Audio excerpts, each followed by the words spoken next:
There's an old African proverb which says, if you want to travel fast, then travel alone. If you want to travel far, then travel together. And there's another saying which originated, I think, in Nigeria, which says, it takes a village or a community to raise a child. I'd like to rephrase that and say that I think it takes a church to raise a minister. And it's those two proverbs that seem to me to encapsulate a lot in my journey of faith and my call to ministry. And in sharing that with you, I'd like to give testimony and thanks not only to a faithful God, but also to the countless others who have nurtured and shaped me. I was born and brought up in a Methodist family in Kent, and we attended the small village chapel next to the coal yard every Sunday. And it was that congregation that shaped my first experiences of God. They gave me a sense of Christian family, a community of faith, and a forgiving one at that. I used to be a right pain at Sunday school, and I can still remember being told off as we walked back home after the service on a Sunday morning.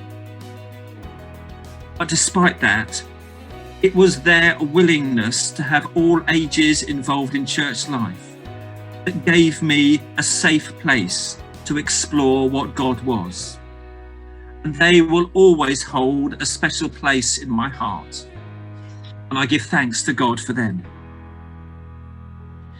It was only thinking about this testimony service and what I was going to say that I remembered a careers lesson at secondary school some 40 years ago. And we were asked to write down possible jobs that interested us. One of the things I wrote down was church minister. I still to this day have no idea why I wrote this, but somehow a seed had been planted in me. After school, I went to Cardiff University to study English and almost straight away became involved in the life of the chaplaincy, the METSOC and the local Methodist church there. Coming from a small village chapel, it was the first time that I'd really met Christians of my own age, and that had a huge impact on me. Countless cups of coffee and tea were drunk.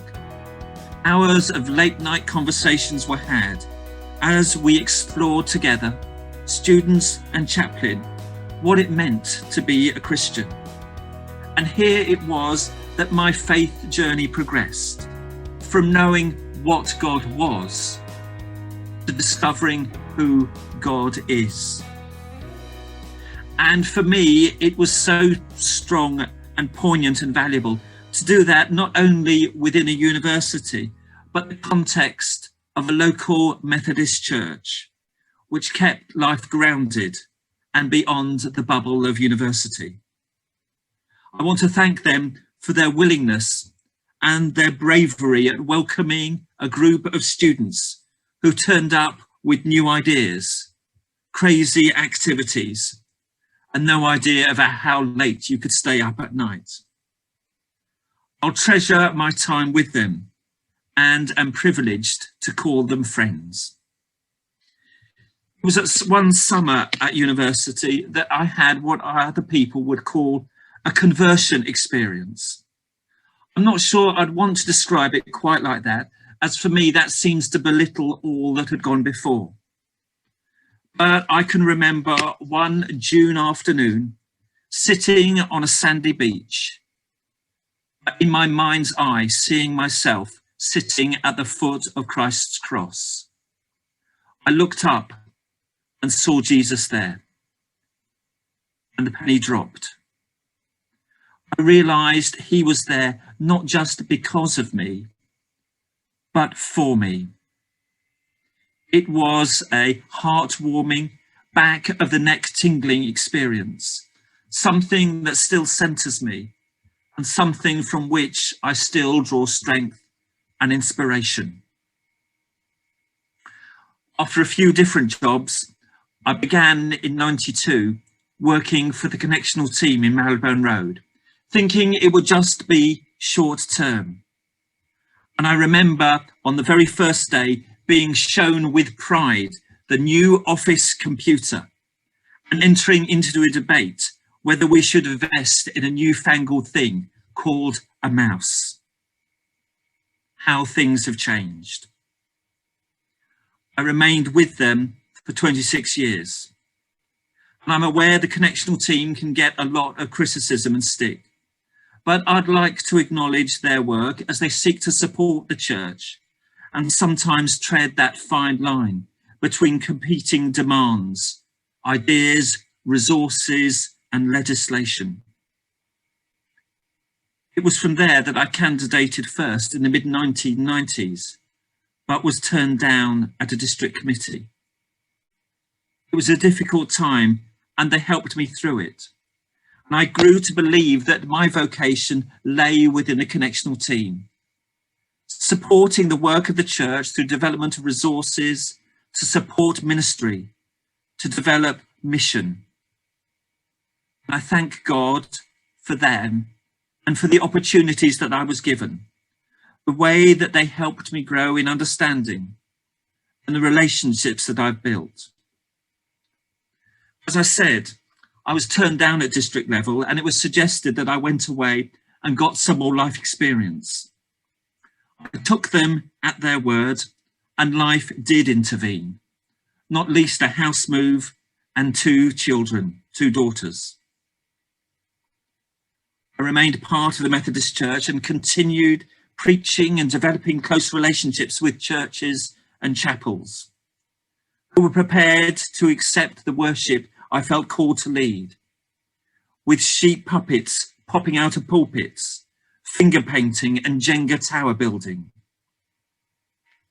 Time passed, and nearly 20 years later, that dormant call to ordained ministry was rekindled. I felt that my vocation was to help others grow in faith and discipleship through the creation of resources. My commitment was first and foremost to the people in the pew through the things I wrote and edited. These things needed to be rooted in God, but also relevant to them. But then I sensed that itch that I couldn't scratch and wouldn't go away. Because for me, and I stand by it to this day, if ministry is about anything, it's about people. And I sense that promise, that prompting by God to be more engaged with people, firsthand, rather than at a distance, through books or courses, through resources that others could use. So I spoke with others. They know who they are, and some of them are listening tonight. They confirmed it might be a call, and the best thing to do was to test it again, which is what I did. People describe preordination or initial ministerial training in different ways. For some, it's a chance to study. But for me, it was about a continuing formation. Some of it easy, some of it difficult, some of it painful. But again, I want to thank the members of Queen's, the cohorts of students, though I'm not sure students is quite the right word, and the churches where I did my placements. For you've supported me, you've challenged me, you've nurtured me, and by your faith, by your witness, you have shaped and formed me.